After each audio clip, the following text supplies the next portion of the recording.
वालेकुम स्टूडेंट्स, आज के लेक्चर में हम लोग 12.2 थ्योरम करेंगे जिसकी स्टेटमेंट है any point equi distance from the end points of a line segment is on the right bisector of it. यानी कि आपके पास कोई भी पॉइंट है जो लाइन सेगमेंट के बाहर एक पॉइंट है, ठीक है, उसका डिस्टेंस उसके एंड पॉइंट से क्या है, इक्वल है। इक्वल डिस्टेंस है ना, यानी कोई वो जो पॉइंट हम ले रहे हैं, तो अगर वो उसका डिस्टेंस उसके एंड पॉइंट से इक्वल है तो हमने प्रूव करना है वो पॉइंट जो है वो राइट बाइसेक्टर के ऊपर लाई करता है, ठीक है। तो इस थ्योरम को प्रूव करते हैं। सो स्टूडेंट्स, अभी इस थ्योरम की स्टेटमेंट के अकॉर्डिंग मैंने इसकी फिगर बना ली है। फिगर में अब हमें क्या गिवन है कि एक पॉइंट है जिसका डिस्टेंस उसके लाइन सेगमेंट ए बी के एंड पॉइंट से क्या है, सेम है। तो मैंने लिखा है कि P is equal distance from the end points of A B such that is P A is congruent to P B. यानी कि पी ए और पी बी का डिस्टेंस हमारे पास क्या है, इक्वल है। P इक्वल डिस्टेंस पे है ए और बी से। हमने ये बात प्रूव करनी है कि P जो है वो राइट बाइसेक्टर के ऊपर लाई करता है। तो जब P अगर राइट बाइसेक्टर के ऊपर लाई करेगा तो उसके लिए ज़रूरी है कि यहाँ पे राइट बाइसेक्टर हो भी।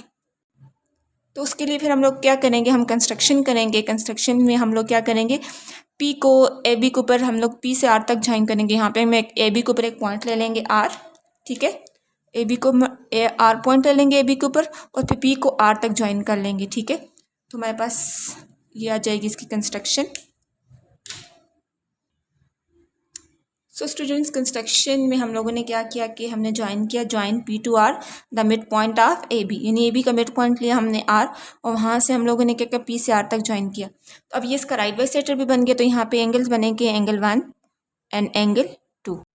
सो स्टूडेंट्स, अभी हम इस थ्योरम के प्रूफ की तरफ चलते हैं। प्रूफ के अंदर हम लोग क्या करेंगे कि हम लोग क्रॉसपोंडेंस लेंगे दो ट्राइंगल्स की।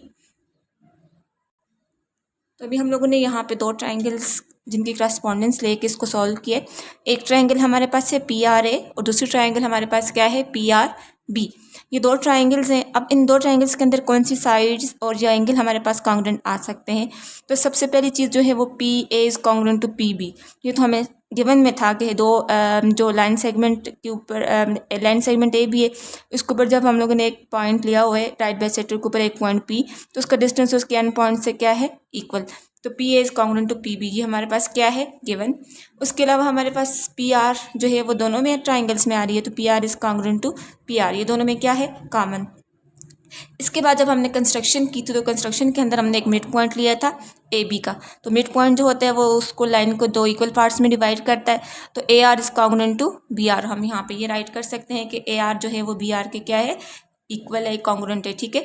तो ये कंस्ट्रक्शन के अंदर ये पॉइंट है। अब तीन पोस्टुलेट हमारे पास आ गए, तो ट्राइंगल्स क्या होगी, कॉन्ग्रुएंट होगी। अब ये ट्राइंगल कॉन्ग्रुएंट है तो कौन सा पोस्टुलेट लगेगा, मतलब कि कौन से पोस्टुलेट के थ्रू ये ट्राइंगल कॉन्ग्रुएंट हो रही है। अब इसकी तीनों साइड्स जो हैं वो कॉन्ग्रुएंट है ना, इट्स मीन कि यहाँ पे कौन सा पोस्टुलेट लगेगा, side side side is congruent to side side side. अब ये ट्राइंगल्स अगर कॉन्ग्रुएंट हैं तो इनके सारे एंगल्स भी क्या होंगे, कॉन्ग्रुएंट होंगे। So you can write it as angle 1 is congruent to angle 2, यानी कि एंगल 1 और 2 जो हैं वापस में क्या हो जाएंगे, कॉन्ग्रुएंट हो जाएंगे। तो इसकी क्या रीज़न होगी, corresponding angles of congruent triangle, यानी कि ये दोनों ट्राइंगल के अंदर जो हैं वो कॉन्ग्रुएंट हैं, ये इसके इनके क्रॉसपॉन्डिंग एंगल हैं, ठीक है। तो पी आर इज द, अगर ये जो एंगल कॉन्ग्रुएंट हैं, ठीक है, तो पी आर जो है इसका क्या है, राइट बाइसेक्टर है। अब एंगल 1 और एंगल 2 जो हैं वो कौन से एंगल्स हैं, ये 90 डिग्री के एंगल है ना, ठीक है। ये कौन से एंगल बना रहे हैं, 90 डिग्री। तो वो लाइन जो 90 के एंगल बनाती है वो क्या होती है, राइट बाइसेक्टर। तो इसका मतलब है कि पी आर हम आपके पास क्या है, राइट बाइसेक्टर है। अगर पी आर राइट बाइसेक्टर है तो पी उसके ऊपर क्या है, एक पॉइंट है।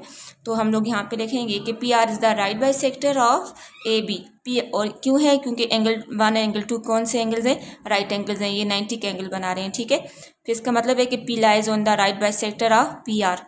इसका मतलब है कि जो पी जो है वो पी आर जो राइट बाइसेक्टर है उसके ऊपर एक पॉइंट है। तो हमने यही बात प्रूव करनी है कि प्रूव करनी थी कि P lies on the right bisector of A B, यानी कि पी ऐसा पॉइंट है जो कि राइट बाइसेक्टर के ऊपर लाई करता है, ठीक है।